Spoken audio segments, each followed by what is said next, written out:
DCG development update. We are happy to share what we've been working on over the past 2 weeks. And if you have any questions during the update, please use a Q or question prefix, and we'll be answering those questions at the end. So please stick around for the Q&A session.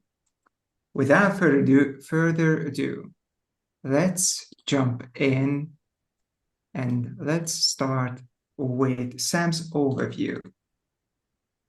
Sure. After I find the sharing button.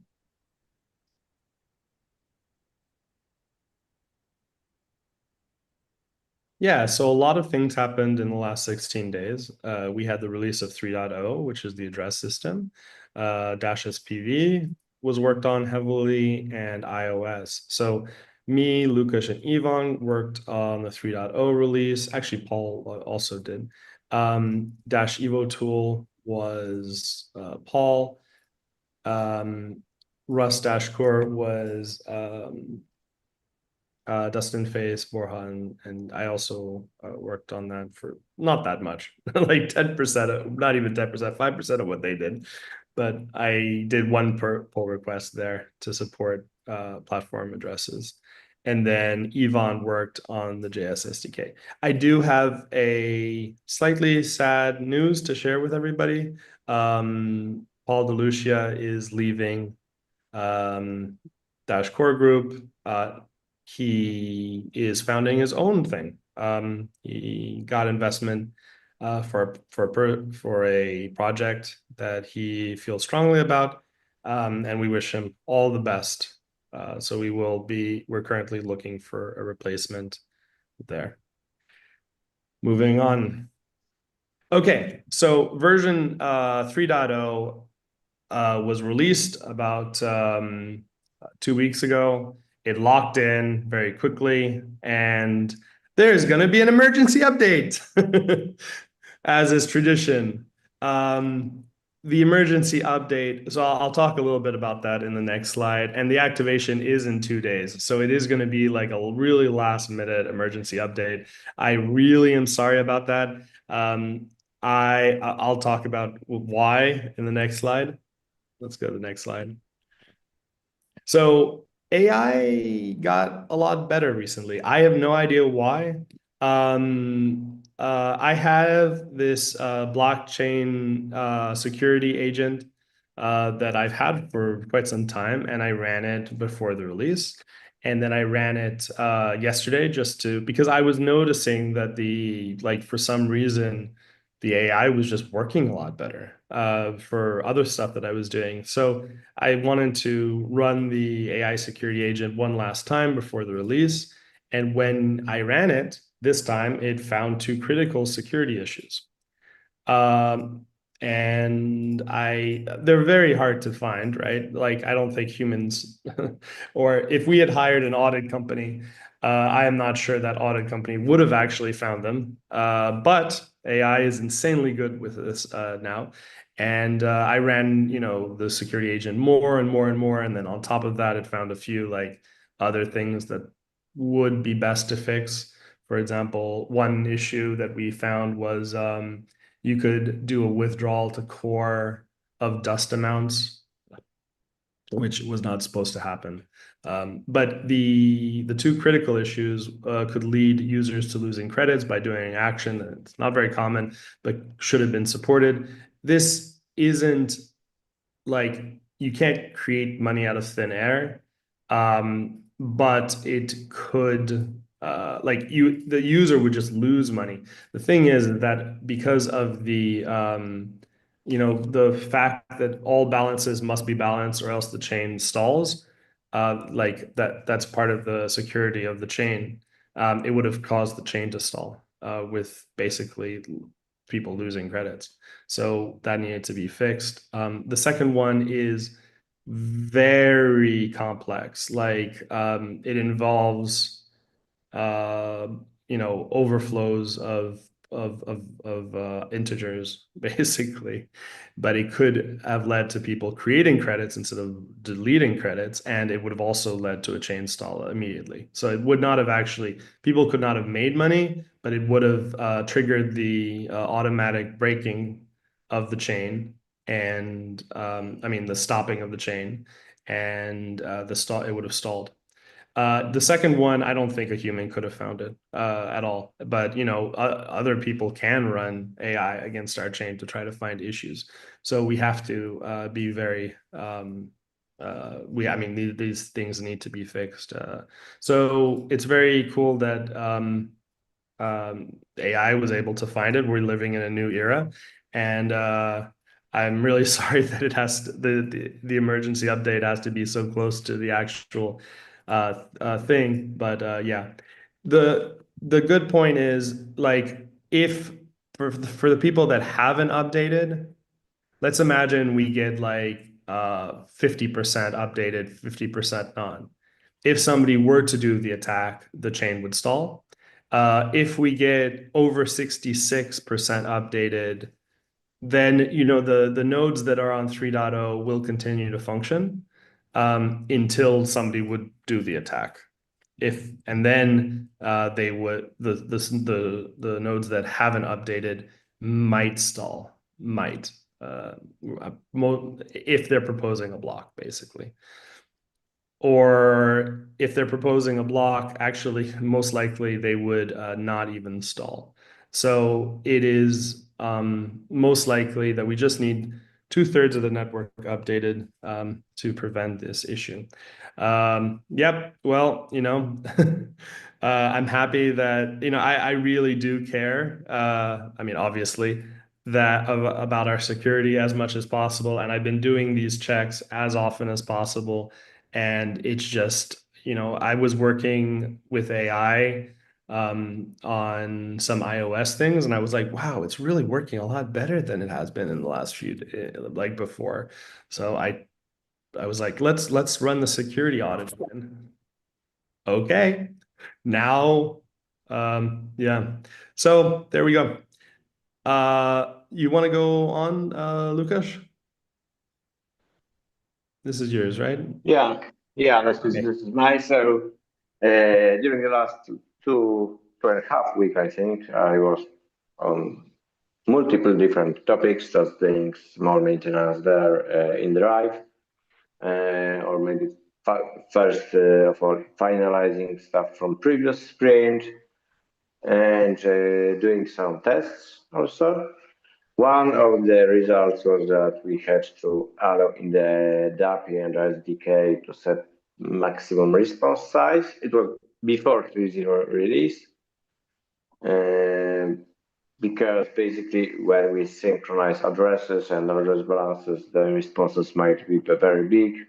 So we need more flexibility there. It's already implemented and adjusted accordingly in the Rust SDK, and should be also activated in all other types of SDKs. So basically, this feature is just transparent for the user, but we have to do that. Two new features in Drive in the whole platform. First one is that some documents we are adding a feature where a document can refer to another item in the system, like identity or data contract. And then if you want to create a document and you put an identity ID, for example, in that field that references some identity, the platform will double check that this identity really exists. So it's some integrity check added to the document schema. And this is in progress. Hope to put it into version 3.1. Second feature is it's also like user request to have an option to restrict who can create documents of some document type. So the use case here is that, for example, you can have a blog post or a post on a Chopper or whatever, and you want only selected users to be able to post comments, right? So this way we can create a document type that will be restricted to just some group of users who can create that document type of comment, for example. I don't know if that's clear, but yeah, that's basically it. Yeah, and some maintenance level fixes like sandboxing. This fix for the sandbox is that some AI agents, for example, Codex, have a default sandbox configured that like the agent cannot write outside of some directory. And the DAPI build process was trying to generate files outside this directory. This should be fixed very soon, the PR stuff. And that's it when it comes to platform. Then I also spent some time on tender dash maintenance. So some final dependency updates like Golang 1.25.6, Alpine image to 3.23, and stuff like that.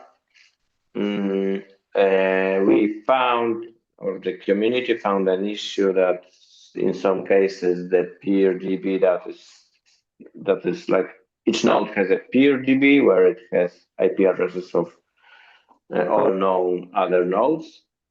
And when we were reloading that after restart, there was some issue when the address of some host was invalid. So we just hotfixed it to ignore invalid hosts from the peer DB.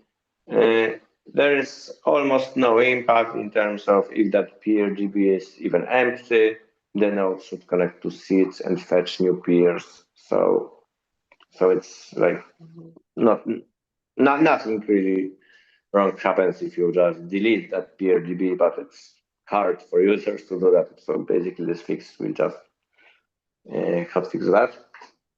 Yeah, another Docker build issue caused by Alpine 3.23 because the users that are there were not like as expected, and we need to stick to user ID 100 inside our Docker image.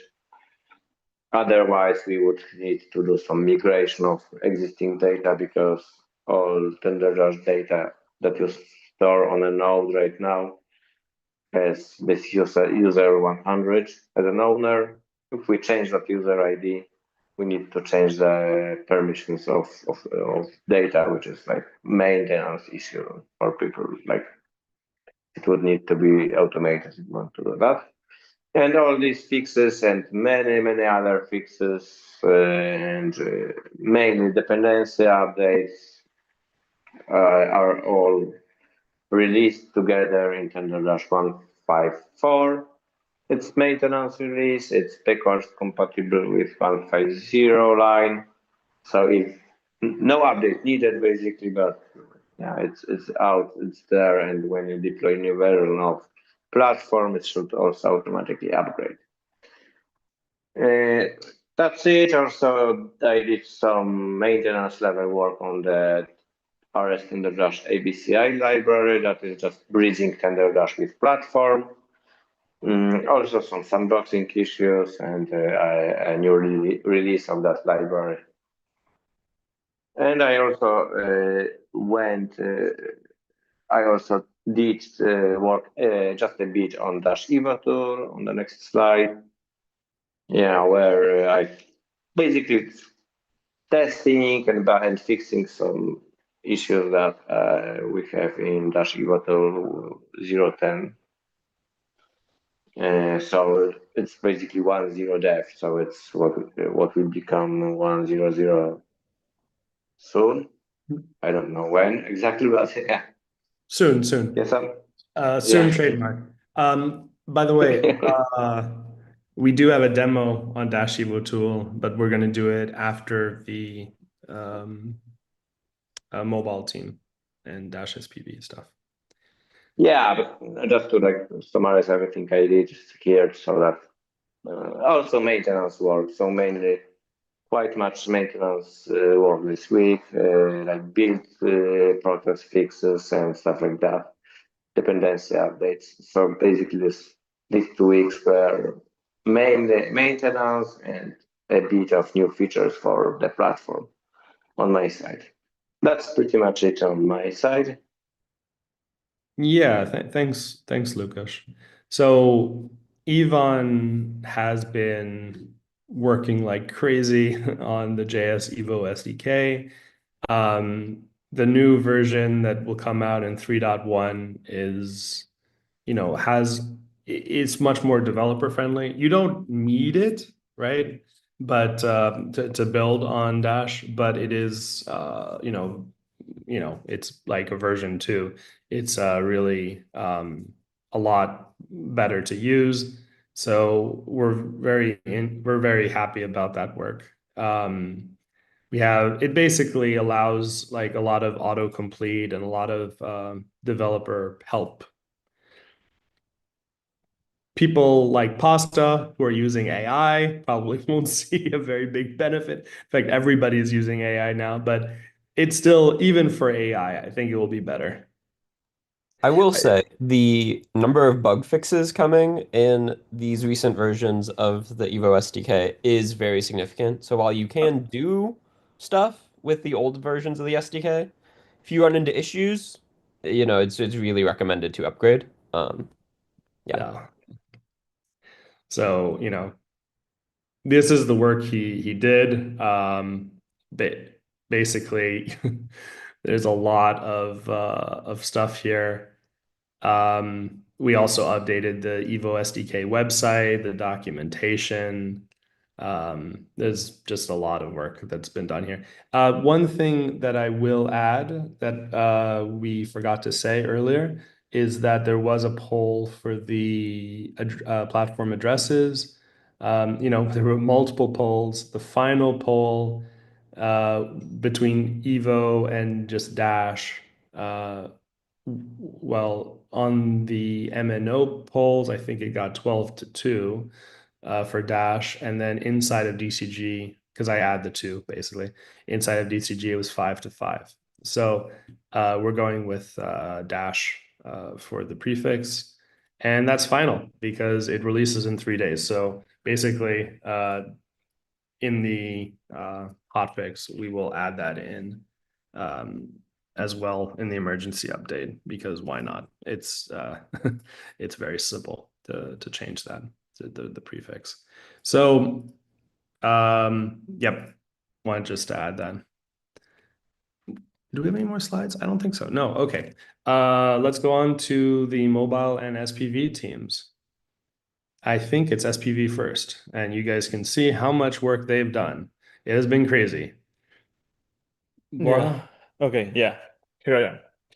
Well, today Kevin is not with us, and I would like him to be here because all these changes are from his side. He was working really hard on the new sync, and we finally have the new sync merge and basically working. Later you will see the dashboard to demo. So you will have a first experience with it. And as you can see in this slide, there is a lot of new stuff, new FFI, new logic, new event system, a lot of cleanup in the sync. Basically, everything is working right now. Have to do a lot of tests in iOS, but what is related to the sync, everything is working really fine. There are some fixes coming, some fixes that have been made, little fixes, but really impressive compared to the last version. And if you can change to my slide.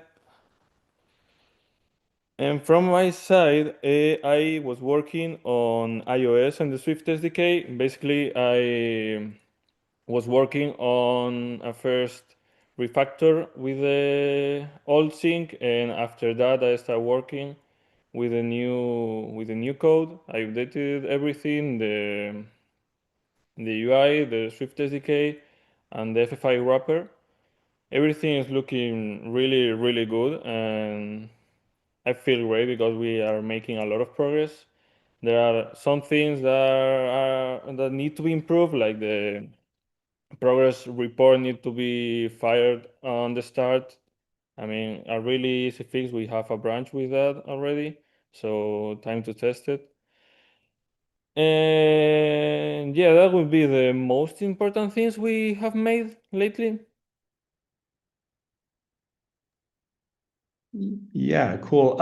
Before that, I'll give quick explanation of where we are on iOS, basically. Duro, I'm not sure.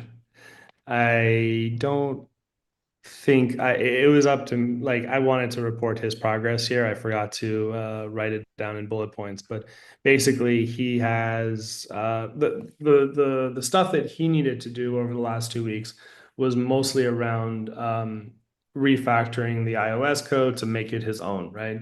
And he's actually pretty much completed that work now.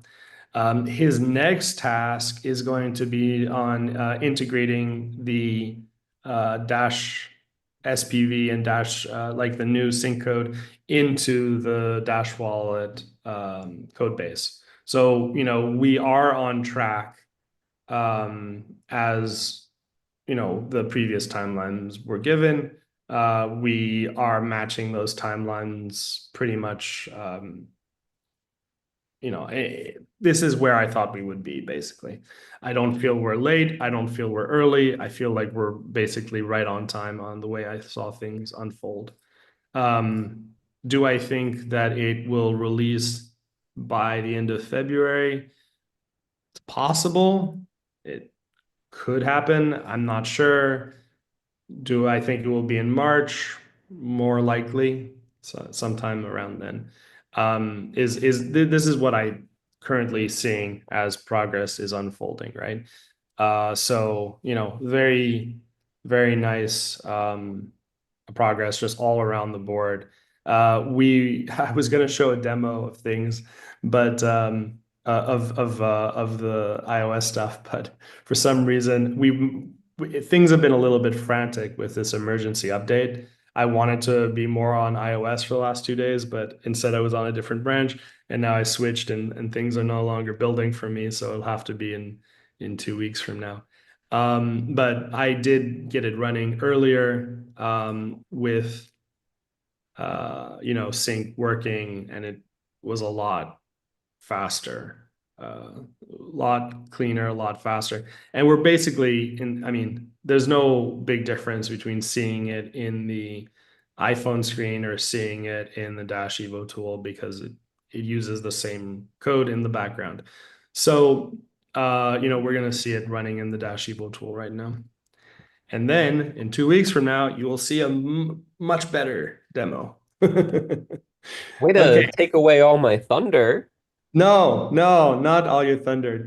You have so much thunder coming I up. have plenty of thunder coming up. Anyway, so briefly about Dash Evo tool and generally, there are a number of improvements that were made. I worked a good chunk on.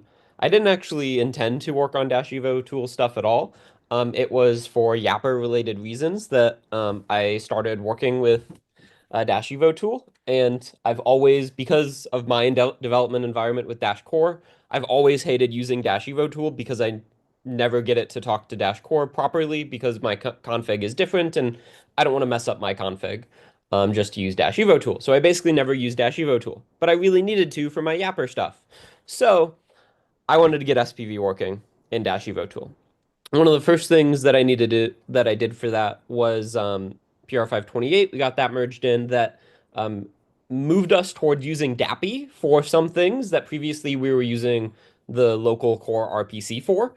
DAPI, anyone can use it. You don't need core running. You don't need SPV running. You can just use it. And so that made it, and it was already in the project and already there. So it was a really quite simple refactor to use DAPI instead. This was not my work. I think this was Paul's work, but the asset lock creation and deletion screen, I believe, was completed. Some fee multiplier caching was improved.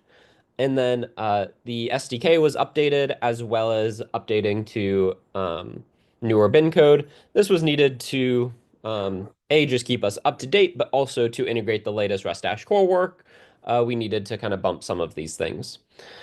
There were a bunch of bug fixes actually in the last 2 weeks or so, and a number of platform address fixes. And I don't have great visibility into that, but just looking at the Git log, there were quite a few bug fixes. But the most interesting thing to me, at least, was working on SPV and getting SPV functional. And we're going to show that off now. So like Sam said, this uses the exact same code behind the scenes um, as what the future iOS wallet will do. And so here I already have a Dash Evo tool running. And you can see up here, it shows red, right? Why, that's unfortunate, but that's just because I'm not connected to Core, and that's intentional. At some point, that'll obviously probably get changed to, show your SPV status or something like that. But yeah, we're not connected to Core.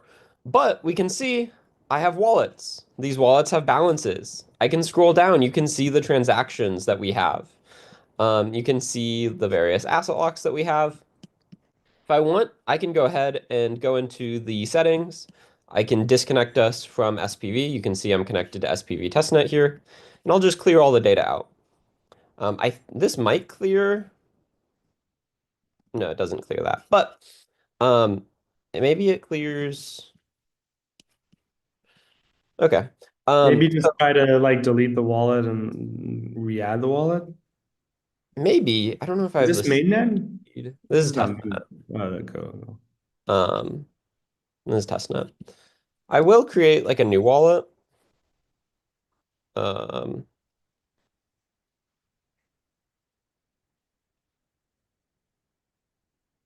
and then I'll go to the wallet screen for a test demo. I'll grab a receiving address.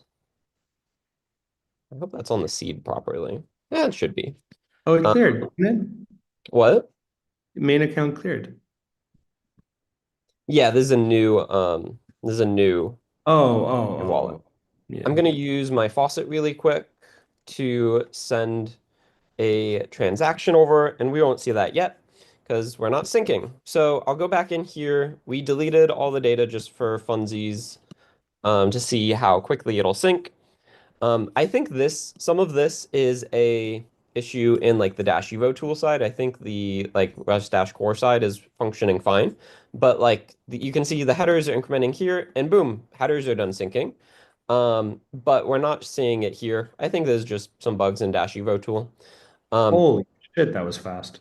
In my testing earlier, I think it was taking like, I feel like it was taking like 20 or so seconds to sync. So I just kind of have to BS a little bit here and talk through it. But so obviously it goes through and syncs the headers, and then it'll sync the masternode this. Syncing the masternode this was the main thing that I needed from my usage with it. And you can see, boom, we're done. So now That if we just synced all of testnet? should have. Oh my God, that is insane. So back in here, obviously we were showing these earlier, but all of these should have gotten like refetched. And I think if I go into, there might be some bugs to still resolve here. Because I feel like we should be seeing more addresses that got populated from like the Rust Dash Core Dash SPV side. Yeah, it didn't show the balance that you got. Yeah, that might be because right now it only is doing confirmed stuff, and we might not have gotten a block that, let me see it. We may have. I'm going to restart Dash Evo tool really, really quick, and we'll see. I think And it's more likely it's a Dash Evo tool reporting problem. yeah, a lot of these kind of issues are like Dash Evo tool issues. I wanted to get it working just so that I could continue with some of the other Yapper related stuff that I was doing that it isn't ready to demo this week for that specific feature, but that was my primary like use case. But obviously, and I could demo creating a identity, I think, if it wants to rebuild Dash Evo tool, of course.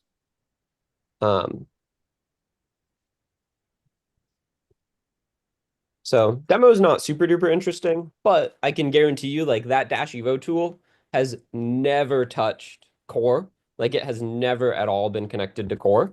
So, okay, I have it back up here. Let's see if I have too many windows open. It's hard to find okay, Dash Evo tool. Okay, and I think that was syncing. Okay, boom. So this was our test demo that I had just made.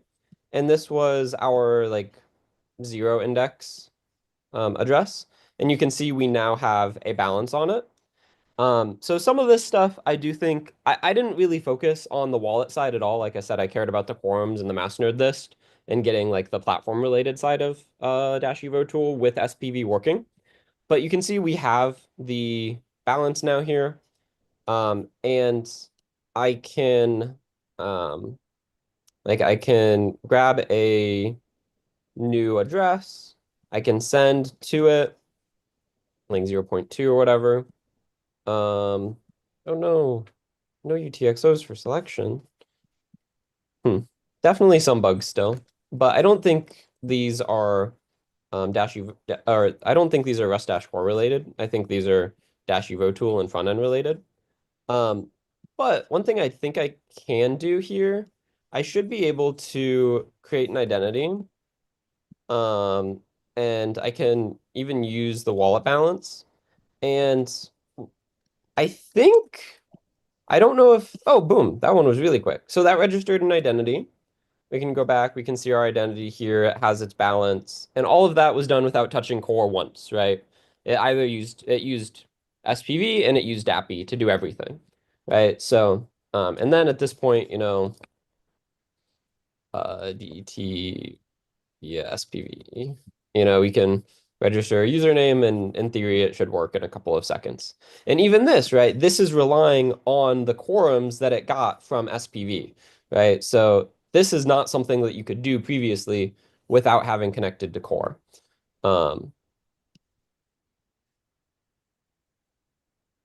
We might get a tender dash not available or a timeout on this one for some reason.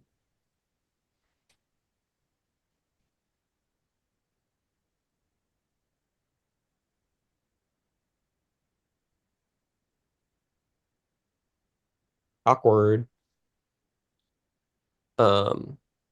So anyhow, this should work. I don't know why it doesn't want to, but this isn't my product. I take no responsibilities. But I did get some of the SPV stuff working here by integrating what the SPV team did, which is very cool. But maybe if I just click again. Oh, okay. So it conflicts, so it already happened. And we just didn't get the result back for some reason. So maybe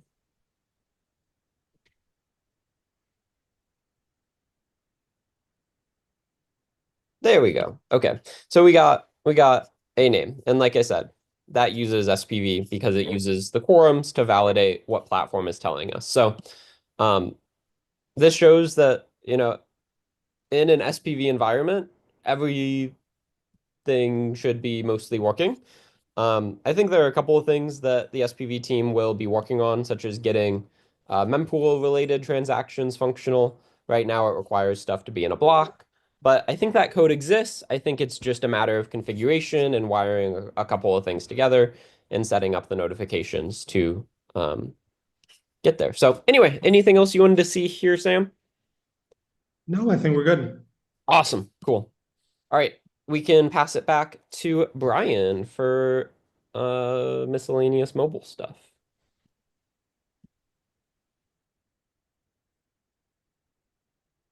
Sure. You want to bring up the slide? 1 second.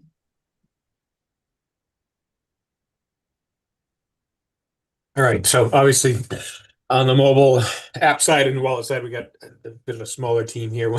Really one developer. I had to step away on iOS stuff for a bit on other DCG things, but Eric is chugging along really well on Android. A lot of focus still continued on syncing improvements. Transaction status was just, kind of one element of that. Adding a start date to resyncing was done. We had some issues with our CSV export. And for Dash Spend, the same, I'll call it feature, I guess, or change to hide Russia and Cuba was done, as well as some issues with our location data for Dashbend.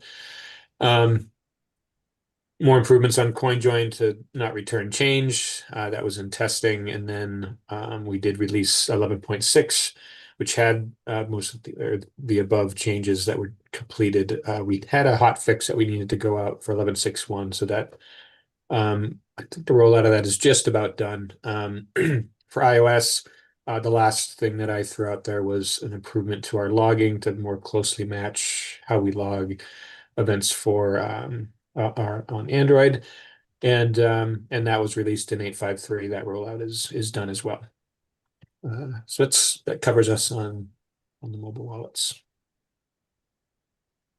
All right, I'm back. Cool. So, core stuff, actually, a good chunk of things were completed or had significant work done this week, and nice and excited about that. Of course, some backports, some refactoring, adding a chain lock interface to help kind of deglobalize some stuff got done. We improved the mnemonic verification dialog, improved the CSS there to make it a little bit nicer. Improved CI a little bit with automated UX builds, bumped copyright, all that kind of fun stuff. We are considering extended addresses complete now. We've done everything that we need to do from core side of things there, which is very exciting and very cool. That has obviously been in the work for quite a long time. The only changes that are needed now is to be some changes on kind of the tooling side of stuff and then later testing. But tooling around like Dashmate and how it looks at stuff and how TenderDash gets the addresses that it uses and that kind of stuff. So platform team has been a little busy, so we're going to try to investigate that ourselves and figure out what is going to be needed there and maybe start implementing it and point them at least very well in the right direction as to what needs to be changed to properly support extended addresses and to make sure that they are using the correct addresses from Core's perspective. We're also working on integrating GroveDB. Kitty Whiskers has been doing some good work on this. He's got a pair or a trio of PRs that are working to integrate GroveDB. This is very cool from one side of things. It gets Rust into our build system, which is kind of it's some extra work that we have to deal with, but it lays the foundation to potentially in the future bringing, DET style stuff and, platform related things into the front end of Core. The back end and Dash D, obviously, we have no intention really of bringing platform related stuff into, or at least a lot of our, like with the interface work, a lot of our work has been segmenting code as much as possible and having proper domains of responsibility. And having done that is kind of enabling us to feel more comfortable to bring some platform stuff into the project. And so that might enable in the future having, Dash D maybe could have platform addresses built in as well, which would significantly increase the likelihood of exchanges wanting to, um, provide platform support and that kind of stuff, right? So right now, the first step is integrating GroveDB and getting the Rust build system in. And Kitty Whiskers has been doing good work there. And GroveDB, even if we don't integrate any platform-related things, GroveDB itself has a number of very cool features that we're excited about and can make a number of things kind of improved. And it's a useful primitive to be able to do some cryptographic proofs of various things, which is always very nice and dandy. We are working on a Qt kind of refresh, mostly around the governance and masternode UI, but also around like some of the info UI. Kitty Whiskers showed off some demos of that internally recently, and it was looking very promising. We had some feedback of some things to improve and make clearer, and he's working on that. But I'm excited to be able to show that at some point. But cool stuff there. And then a number of things are in review. I a number of things. We've got some dust protection features that are in review. We've got some um, some various improvements. One of the things here was a trustless quorum proof chain, which would be a way to, and I in some ways I need to force Sam to think about this more with me at some point. This was a kind of proof of concept to an idea that I had. He thinks he might have some other ideas that we might be able to utilize, and so um, we might kind of rework how this would be going. But basically, this would be a cryptographic proof that would show that a a succinct proof that could let you go from one masternode list to another, basically.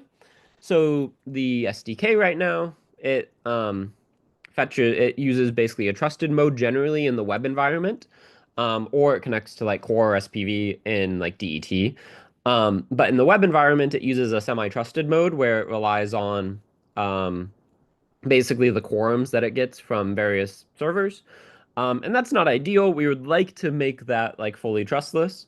And that's doable. It just was a part of the accelerated release that wasn't the kind of priority.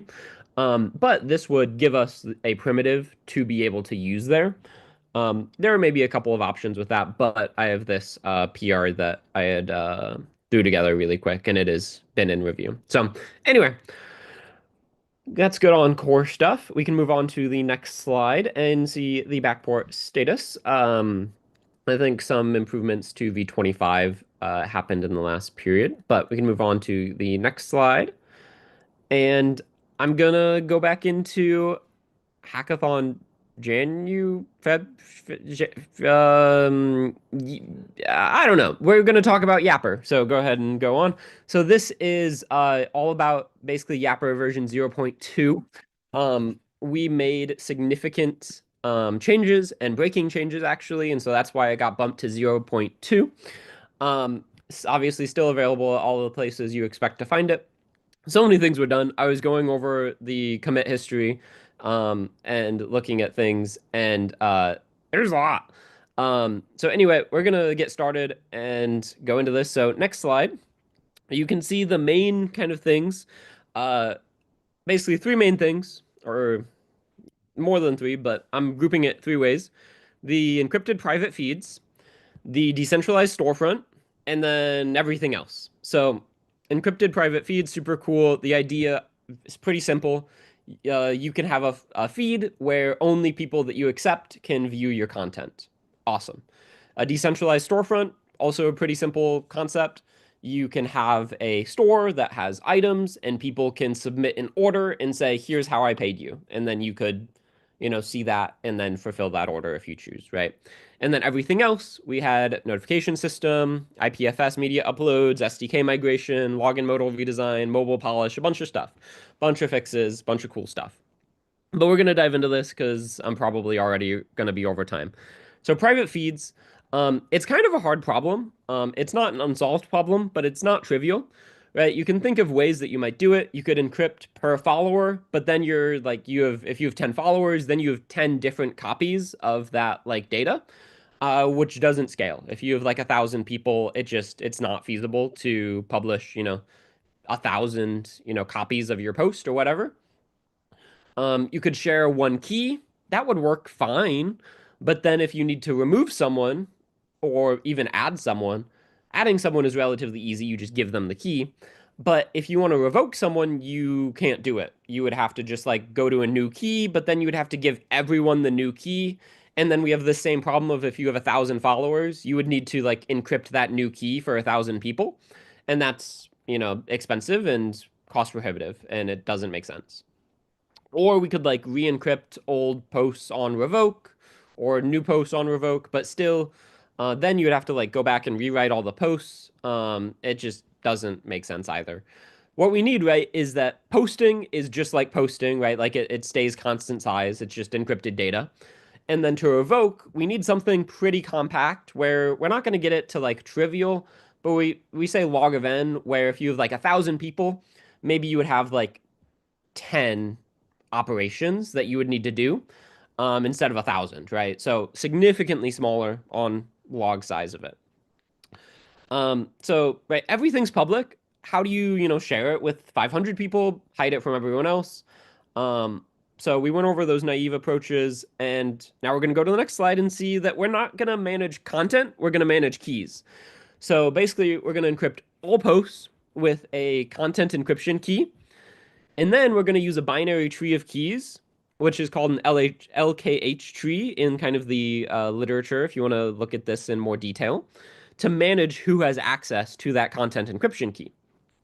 So every single follower on this right side of this, you can see this diagram, like Alice is a follower. Every single follower is assigned a specific slot in the tree. And then they know everything up to the root. So you can see kind of the bottom image there for Alice. Alice knows slot 1, and then they would know some intermediate stuff that we're like abridging here for simplicity. And then they would know node C, and they would know node A, and they would know the root. And so this is all of the information that you would give them when they like sign up, when they get added. And so here it's basically 10 keys that you would give them when you add them to your following list. And like I said, the root is what is basically used to actually encrypt the posts. So pretty simple to add people. This is actually the same method that like cable companies use. They broadcast one encrypted signal, and they just manage who has the decryption keys. Probably the same for like satellite TV and stuff like that. So we can move on to the next slide here, and we can talk about our like epoch system. So one thing that we wanted to make sure is if you get a we call it a grant when someone like gives you access to their feed. If you get a grant, you should be able to see everything into the past. And the way that we do that is via this chain of content encryption keys, where if you have a content encryption key, you can derive all of the ones in the past, which is very helpful. But you can't derive forward, right? So if you have the CEK1 and then they revoke you, well, when they revoke you, everyone else is going to learn about CEK2, but you have no way to go from 1 to 2. But if we add someone else, they get CEK2, and they can very trivially derive CEK1. So this allows everyone to go from newer to older so that you can get one grant and you can see all of the posts historically. Okay, cool. Moving on. Revocation. Revocation is a pretty cool part. Basically, every time we have a revocation, we're going to share specific encrypted key segments with everyone that anyone who has access can use these encrypted like rekey packets is kind of what they're called to generate the new root key. And so here we're showing the example of we have Alice, Bob, and Carol looking at the right-hand side in that diagram in the trees. We have Alice, Bob, and Carol, and we revoke Alice. So what happens, Alice needs to not be able to learn anything new, but Bob and Carol need to be able to learn the new stuff. So what we do is we take node 2 and we encrypt it for Bob. So Alice can't learn the new node 2, but Bob does learn the new node 2. Also, the root is updated to root v2, and that is encrypted with the new node 2. And so Bob learns the new node 2 because we encrypt it for him, and then he learns the root because it's encrypted by node 2. But everyone on the right side, they basically learn it via just an encryption to node 3. So you can see kind of the detailed step here on the left. I don't think I explained it like super clearly, but basically we use some encryption where every level you basically learn up the tree by the sibling of what you have. And so Alice never learns about anything, and she can't get the new root key, but everyone else with very little data can derive and understand the new root key. And they learn the entire rest of the tree that is relevant to them, right? So you can look at this in more detail, but from a user's this complicated from like a cryptographic perspective, but from a user's perspective, it's really simple, right? You can go to the next slide here, and you can see you can just post privately. And then you can see the private post on the right. You can request access, or if you have access, you can see it. So the user experience is quite simple. You request access, you get granted access. Everything is kind of handled for you behind the scenes. You can revoke people's access. Everything just kind of works. Cryptographically, it has some interesting stuff going on though. We can move on to the next slide here. And you can see the owner dashboard here.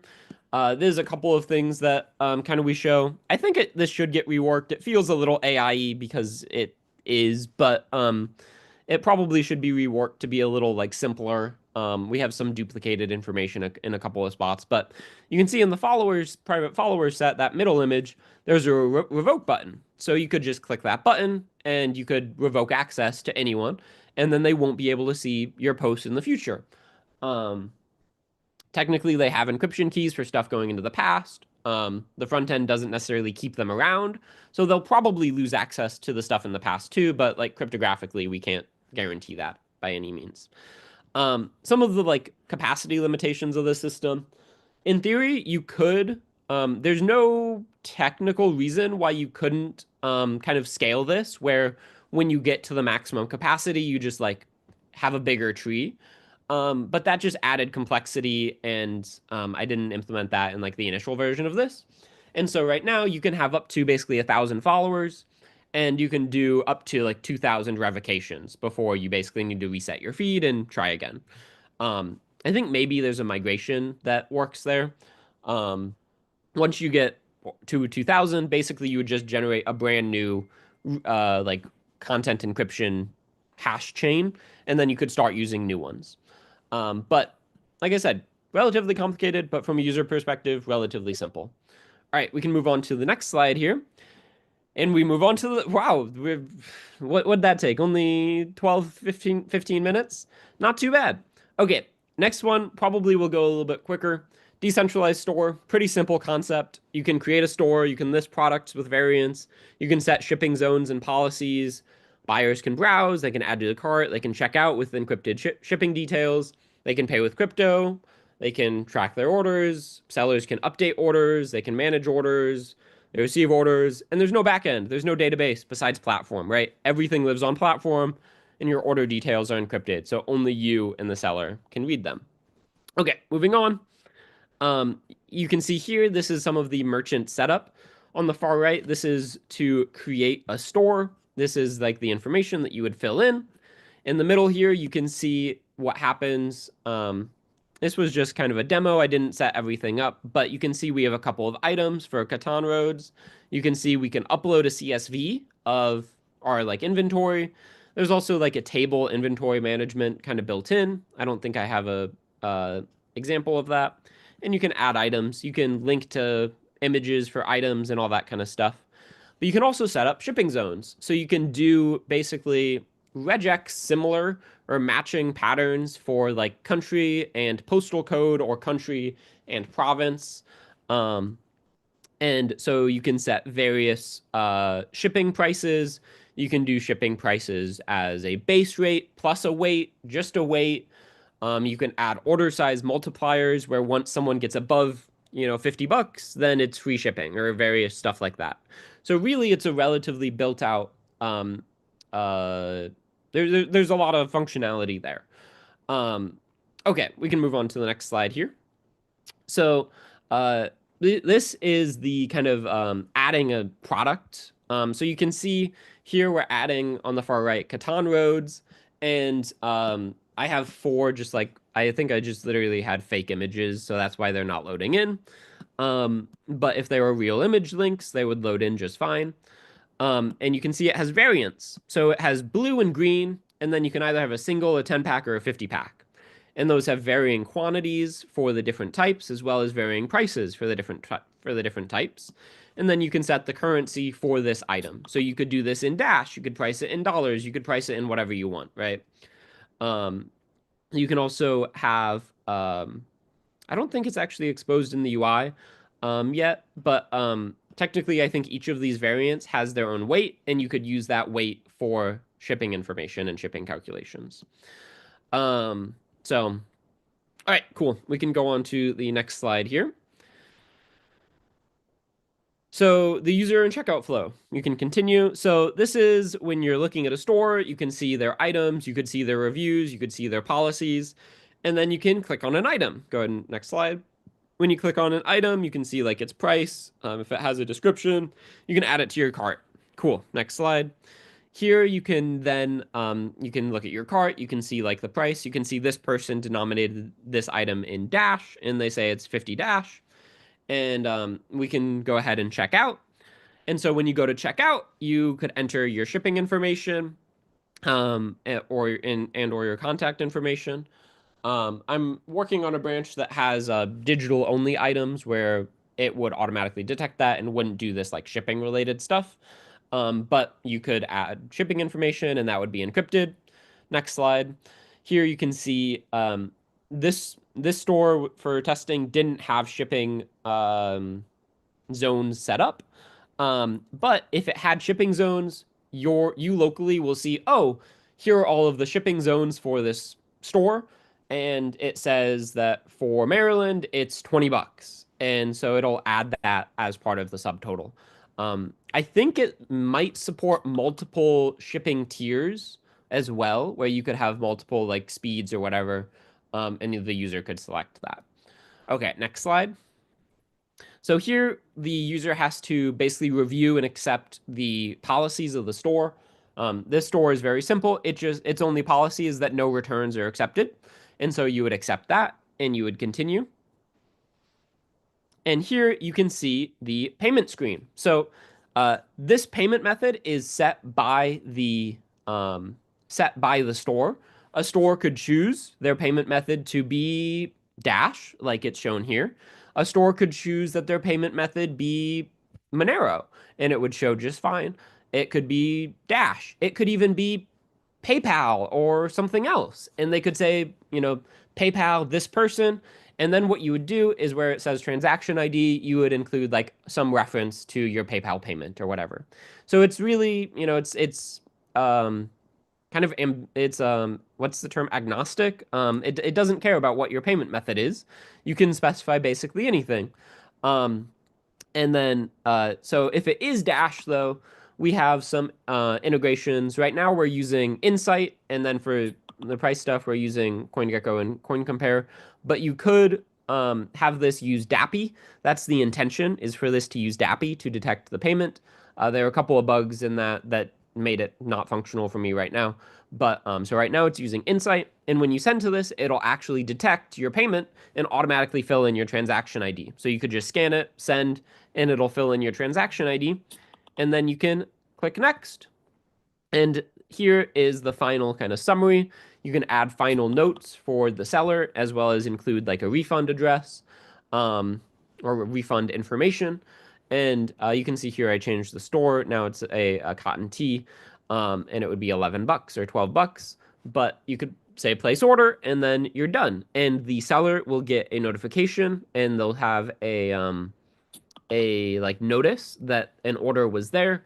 They can update the status. They can give you the shipping information all through like Dash platform and through the contract. And yeah, it works. Okay, moving on. So the notification system. So this was pretty significantly overhauled in version 0.2 of Yapper. And there are now notifications for most everything that you would want. So likes, reposts, replies, follows, mentions, private feed. The only thing I don't have in here yet is store stuff. I think I have a branch for that. But I haven't merged it in yet. You can see on the right-hand side here, you get tabs for your various things. You have an all tab and then your individual types. You can also enable and disable them in settings. So you could say, I don't care about likes. Don't show me notifications for likes, but I want to see everything else. And it will do that for you nicely. You can click into these and go to the post that it is like referring to. You can mark them all as read, etc. Pretty nice. They're useful, functional notifications. Okay, moving on. The next cool thing, this was another very major feature, but I don't have a ton of slides on it. It mostly just works. IPFS media uploads. So previously you could link to like a web page or something, and um, so you could link to a web page, but now you can also just upload media directly to IPFS via two integrated storage providers that we have their like API built in. And in the future, I mostly plan to integrate a like a roll your own IPFS provider where you could just either have like a Docker image or something like that. And you could put in your IP address or your domain name as well as your like your API key basically. And it would be your own IPFS that is running on like your own infrastructure and everything like that. Right now we have these two pinning providers that we utilize that users can either pay for them or they have relatively generous free tiers that you probably won't have any issues with. And you can just paste in media to upload. You can upload your avatar and a banner to the profile. You can upload stuff to posts. And then also at some point, I don't have this yet, but one thing that you could do is you could have it where obviously IPFS by its nature is right. If no one's pinning it, it doesn't exist, right? We could have it where if you like something with an IPFS media or something like that, or maybe if you repost it, you would basically repin the IPFS media. So that way, even if the original author takes it down, that you would still be kind of hosting that IPFS data. So a lot of really cool stuff with that. And I don't remember if there's more. Yeah, okay, there's more. So I overhauled the login modal. It used to be like a page. It was kind of ugly and it was not super duper clear. So I think it's a little bit clearer now and nicer. And this modal will just pop up anytime if you're not logged in that you try to do an action that like requires you to be authenticated, like replying or following or something like that. And then also we made a number of like mobile specific improvements that make things a lot nicer on mobile, making the messages page a lot more kind of just good mobile UX. There were some bugs related to it. There were a number of bugs on mobile. I was actually out and about one day and I would just go on my phone and be scrolling Yapper until I found a bug, and then I would give that bug to Claude. It would make a PR. I would test it on my phone, and then we would merge it in. A lot of fixes to mobile stuff, and yeah, we can move on. So what's next? So Yapper is in a really good spot, but there are some things that it needs for scale, and to be like using real platform credits. So Platform 3.1 will include a lot of these kind of needed features for, or hopefully will include a lot of these needed features. One of the biggest one is count trees. Right now, if you want to see how many followers users have, if you want to see how many likes a post has, you're basically fetching all of the likes on a post. That's expensive. It doesn't scale super well. If someone has 10,000 likes on a post, that would be like 10 queries. 100 times 10 is 1,000. That would be 100 queries if they have 10,000 likes. 100 queries is probably more than you want to be doing, and you might start getting rate limited by the Evo nodes that you're connected to. Count trees make that operation like O of 1. It's just one query to say, how many likes does this thing have? And so that is a very, very important feature for scaling and actually getting to a point where it scales, right? There are a couple of other things. Lukasz mentioned one of these earlier of referenced identity validation. This is very nice for a number of like things that have documents that reference other documents right now. And there are ways that you could have it get in kind of a strange state. Having this will be very nice. As well as maybe a way to like token or NFT gate doing actions so that maybe someone needs to have a profile before they can post. Right now, that's enforced at the UI level, but obviously the UI is not platform, and anything that someone can do on platform, I have to assume that they will. So having it be that you need to make a profile before you can post on the platform layer is something that I'm hopeful for. Also, contract bound authentication keys. Sam kind of didn't want to, he said this would be hard. Hopefully it's not that hard because I think it's really important. But this would allow you to have a authentication key that you can give to Yapper that can only do stuff on Yapper. So you kind of don't have to worry about it as much because it can only do Yapper stuff. Composite indexes would help reduce fees quite a bit. One of the most expensive parts of our storage isn't the storage of the raw data, it's the storage of the trees. And right now, we have a number of things where we really only care about an exact match on a thing. Like if you have a post that is bookmarked, we don't really support, and it like is a little bit of a weird UX to say like what users have bookmarked this post. Like that's not really something that we want to support. We just want to be able to see our bookmarks and then see if we bookmarked a specific post. So we could simplify that index by having composite indexes where it's not actually multiple layers of the tree. It's just two things in one spot on the tree. And then log in with external wallet. I've got some stuff that I'm working on with this. You can see on the right-hand side, you can see login with wallet QR code. At some point when Sam and others are free, I want to talk through this design with them because I'm not fully convinced that I love how I have it kind of working right now, but it is working right now. And that's something that we'll need for kind of a mainnet ship or getting this to the next level is being able to log in with your mobile wallet or with an extension wallet or something like that. And then like various kind of fee and UX improvements, maybe via like a YAP token where maybe you're not paying credits all the time, but you're buying these tokens with credits and then you use these tokens to do various actions, right? Maybe we can find some various fee structures where maybe we make posting more expensive to the global feed than it is to just your own feed. Or maybe we make it where you can like for free, but you pay a little bit more to post to help subsidize it, right? Like there are using the token fees that is built into platform, which is a very strong system. There are a number of ways to kind of build out your own fee system almost. And so that's one thing to kind of investigate and look at is to figure out how we can improve that and make that nicer.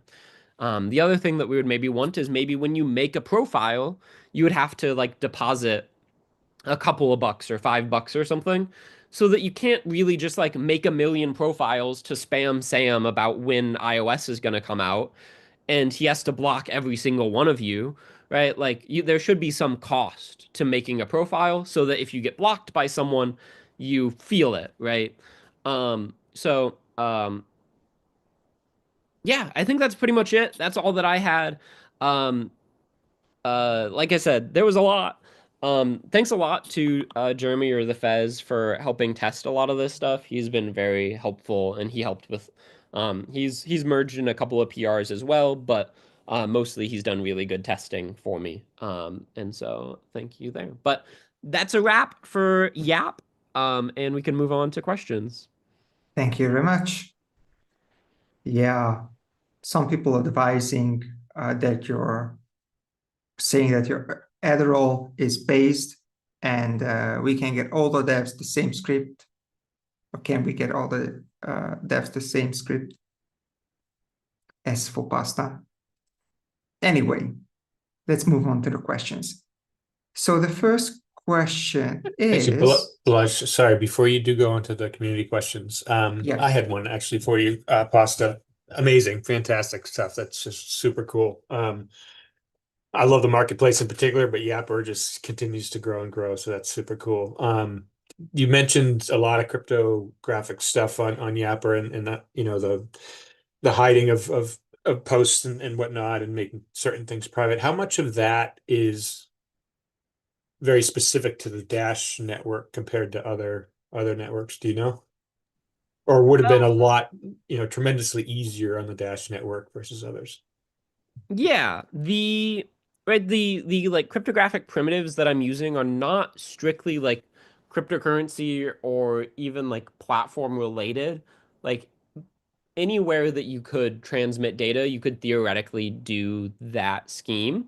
Um, but it obviously makes it a lot easier the way that platform can be used to uh, kind of transmit data and query data.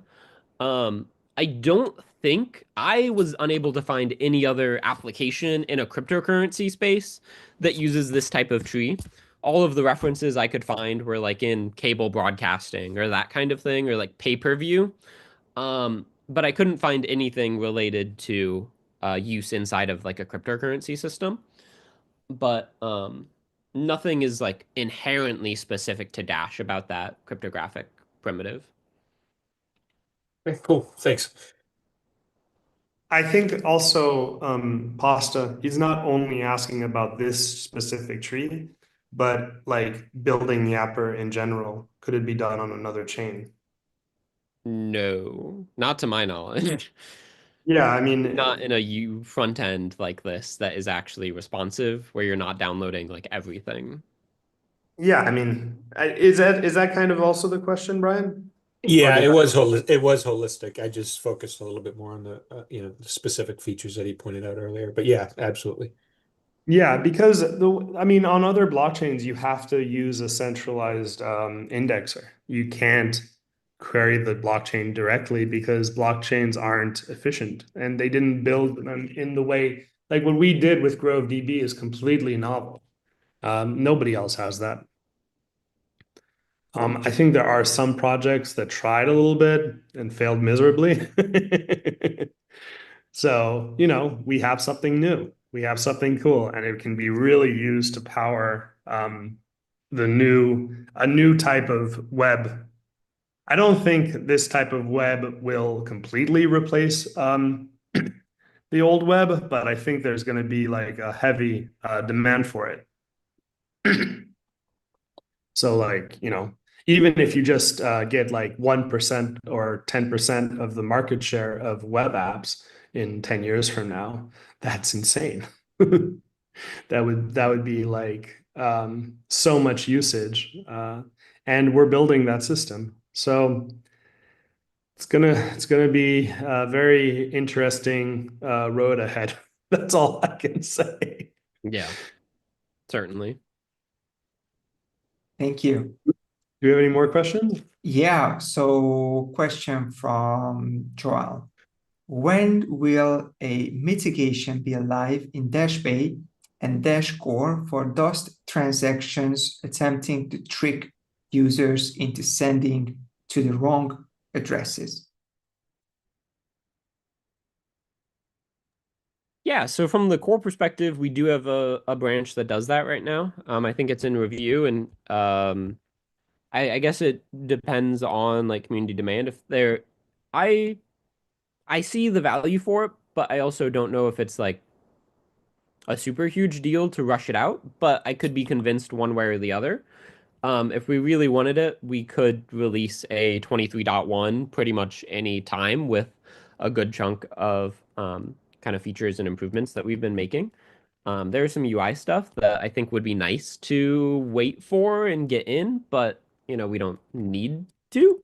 Um, so to some degree, it could depend on like community desire for that feature. But we have a branch in Dash Core that is working with that right now. So Thank you. So we have a feedback from XK that he doesn't like the term view key, and we should change it to show key. Thank you. I guess it was Dashibo too. I think view key is more of like the generic term, no? I think the concern is that it could be confused with like a Monero view key, or that, Oh, or a yeah. show key. Yeah. Okay, we have another comment. Please replace Monero payment option with Digibyte. Well, one of the nice things about Yapper is that it's just a front end. So you can make your own with, you know, And yeah, we're 20 not seconds promoting of Monero code in any that way. that you could have whatever payment method you want on there. So All Yeah. right. The However, if you pay with Dash, you'll have extra features, most likely. Mhm. Yeah. Yeah. I mean, when will the ignore contact requests be implemented in Dash Mobile, please? And also a dark mode would be very cool. And I believe he's referring for Android mobile app. Yeah, great question on the ignore contacts. We have had this in the backlog ever since before we even released Dash Pay, to be frank. Once we got all of our core features done and even after release, we did dive back into it a little bit. It's actually a bit more complicated than you'd realize when you really get into the UX of it. It will come out. I can't say I have a dedicated timeline for it at the moment. If there is, if the demand does raise for it, I'll definitely consider, making it a higher priority. It will come out, I guess, is the best thing I can say right now. I just don't have a time frame. But the reason for that is it's just like I said, when you really dive into the details and the devil, it gets kind of weird, and you got to kind of make some calls on what the best UX is. So it probably will have a couple different iterations. I'll call it baby steps as we roll, improvements to that out. But yeah, that's the best I can say for that. For dark mode on Android, I think actually that's something that we can definitely prioritize. I mentioned that, Eric's really our primary developer, really mostly focusing just on Android. We do have another team member that's been, solely focused on UI UX for both mobile and the website, and he's starting now to contribute to UI development, in particular for iOS first. But also ultimately we'll get to Android as well, and he's focusing on UI redesign and improvements. So I will look at trying to prioritize that. I don't think it's a heavy lift, so we probably can get something like that out in the near future. All right. Thanks for the comments, for the questions. And I think it's a wrap. See you in 2 weeks. Bye-bye.